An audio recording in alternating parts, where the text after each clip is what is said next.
તો Unjha APMC chairman ચૂંટણીના મામલે અપડેટ ડિરેક્ટરની ચૂંટણીના 9 મહિના બાદ ચેરમેનની ચૂંટણી જાહેર કરાઈ છે। 26 સપ્ટેમ્બરના રોજ ઊંઝા એપીએમસીમાં ચેરમેનની ચૂંટણી યોજાવાની છે, ત્યારે 11 કલાકે ઊંઝા એપીએમસી ખાતે આ ચૂંટણીનું આયોજન કરવામાં આવ્યું છે। ઊંઝા એપીએમસીમાં લાંબા સમયથી વહીવટદાર શાસન જોવા મળી રહ્યું છે।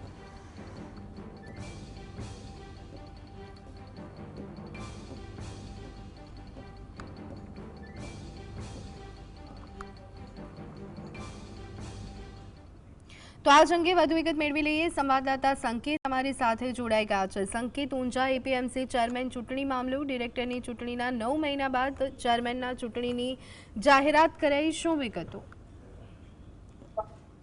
જો અત્યારે હાલ વાત કરવામાં આવે તો મહેસાણા ઊંઝા એપીએમસી જે વિશ્વની એપીએમસી છે કે એશિયાની સૌથી મોટામાં મોટી જે એપીએમસી છે તે રાજકીય રીતે થોડું વંટોળ આવ્યું હોય તેવી સ્થિતિ ચોક્કસથી નિર્માણ થવા ગયું। તો પૂર્વ જે ચેરમેન હતા દિનેશભાઈ પટેલ તે પોતાની બહુમતી સાથે જંગી જીતથી અત્યારે હાલ સામે આવ્યા હતા। જીત પણ તેમને મેળવી લીધી હતી, પણ એ નક્કી પ્રકારે જે સ્થાનિક રાજકારણ હતું તે ગરમ થવાના કારણે આ જે મામલો હતો તે ઉડીને આંખે વળગ્યો હતો। અને જે સમગ્ર બાબત છે તેમાં ઊંઝાના જે પૂર્વ ચેરમેન છે દિનેશભાઈ પટેલ તેમને ચેરમેન પદ લેવા માટેની જે તજવીજ હતી તે હેલિકેન પ્રકારે પાછી ફેરવવામાં આવી હોય તેવી ચોક્કસથી નિર્માણ થવા ગઈ હતી, પણ બહુમતી હોવા છતાં પણ જે સ્થાનિક રાજકારણ હતું તે ગરમ થવાના કારણે તેમાં 3 જૂથો પડવા ગયા હતા, અને જે 2 જૂથો આમને સામે આવી ગયા હતા તેને કારણે આ જે ચૂંટણી હતી તે લંબાવવામાં આવી હતી અને હેલિકેન પ્રકારે જે વહીવટદાર હતો તેને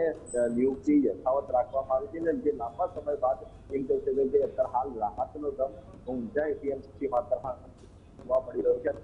વાત કરીએ તો ચેરમેન અને વાઇસ ચેરમેનની જે ચૂંટણી છે તે આવનારા સમયમાં 26 તારીખે યોજાનાર છે। તેમાં ચેરમેન અને વાઇસ ચેરમેન ની નિયુક્તિ કરવામાં આવશે, તેની ચૂંટણી યોજાશે। એટલે હવે જોવાનું એ રહે છે કે ચેરમેન પદ તરીકે હવે કોણ પોતાનો જીત હાંસલ કરે છે અને આ કાંટાળો જે તાજ છે તે કોણ હાંસલ કરે છે તે જોવું રહ્યું। પરંતુ દિનેશભાઈ પટેલ હવે ખુલીને સામે આવ્યા છે, એટલે ચેરમેન પદ હોઈ શકે કે દિનેશ પટેલને મળે, પણ વાઇસ ચેરમેન પદ અને ચેરમેન પદ જે ભાજપની ટિકિટના મેન્ડેટ હશે તેના આધારે લેવામાં આવશે તેવું હાલ કહીએ તો નવાઈ। જી આભાર સંકેત, સમગ્ર માહિતી આપવા।